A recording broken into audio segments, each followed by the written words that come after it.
Okay, guys, as we head across the landscape, why don't we discuss, do I really need renter's insurance? You know, you need insurance in case shit happens, and most shit happens in the home. I used to have to get together with people and do set up financial game plans and whatnot with them, and all the time I would get a lot of excuses working with people, especially over the subject of renter's insurance, right? One of the misconceptions that comes along when it comes to renter's insurance is a lot of young people believe, well, doesn't the landlord have to have insurance on us? And the answer is no. No, the landlord has insurance on the building in case shit happens to his building. Okay? But it does not cover your stuff or things that happen in your apartment. That's why you want to get renter's insurance. Oh, here I am just running into absolutely everything in the landscape. Ugh. Okay. Their insurance doesn't cover your stuff getting stolen, or your stuff getting burnt up in a fire, or if your neighbor's pipes burst and flood your apartment, or if your drunk friend breaks his foot tripping on your throw rug in your apartment and decides to sue. Yeah. The landlord's coverage doesn't cover any of that crap. That's why you need to have your own insurance, okay? But my stuff isn't that valuable. That's another classic excuse that people give me, especially starving college students and whatnot. Okay. Maybe not, okay? But do you have enough money to completely replace all of what little shit you have? Most people underestimate the value of their stuff because they've been accumulating it for a while. They've got all kinds of tchotchkes. They'll have food in their apartment. They conveniently forget about that. Furniture, clothes, bedroom suits, not just your electronics or games or whatever the hell. Nobody cares that you've got a hand-me-down couch. The question is, hey, can you afford to completely replace all that stuff if it all were to get destroyed in a fire or something?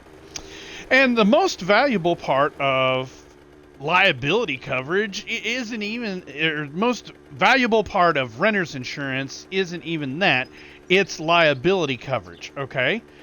In case you get sued, okay? Oh, well, man, you keep babbling on about liability coverage, but I'm a very careful person. I don't even have any friends. Nobody ever comes to visit me. Oh, okay. Well, you still need it, you fool. Okay, look, you sad sack, accidents happen no matter what.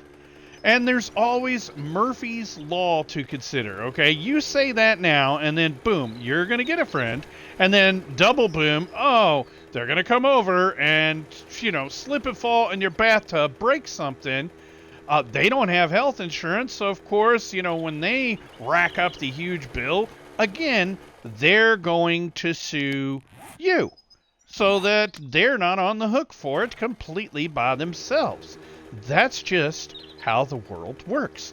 And it's better that you learn about this now. I'm going to travel this way because I'm a little bit curious, and this road should take me over by the trader. I want to explore this, and then we'll come back. Okay, so Murphy's Law, blah, blah, blah. Oh, and the big one, the one that everybody wants to throw out there, dear me, is, renter's insurance is so expensive. Bullcrap, it's not expensive. You can have plenty of coverage for less than $20 a month. That excuse is just utterly ridiculous. The national average for renter's insurance is less than $187 a year. Okay, that's the national average. And that's having a decent amount of coverage too, not just to cover your stuff, whether it's worth anything or not, but also to have a decent amount of coverage in case, again, somebody gets hurt in your apartment and tries to sue you. It is so cheap, it is dumb not to have it. Now, I don't mean to, really insult people, but honestly, that's how I really feel. Okay, here's some questions for you. Do you have a pet? Oh, then you definitely need some renter's insurance, okay? Because pets are always knocking over stuff, chewing up stuff, chewing wires, or biting people and causing medical bills. Okay, it's what they do. Okay, that's how they work, how things roll. And I haven't even really talked about being forced out of your home yet. Yes, renter's insurance covers that too. Now, what could force you out of your apartment? Oh, I don't know. Little things like other tenants causing a fire, that could be one. Oh, there's the path, sure enough. And let's keep following this road. Other tenants can cause fires. Other tenants can flood your apartment or the rest of the building. They could clog pipes. Sewers can back up. Yeah. I've had friends that have lived through that one.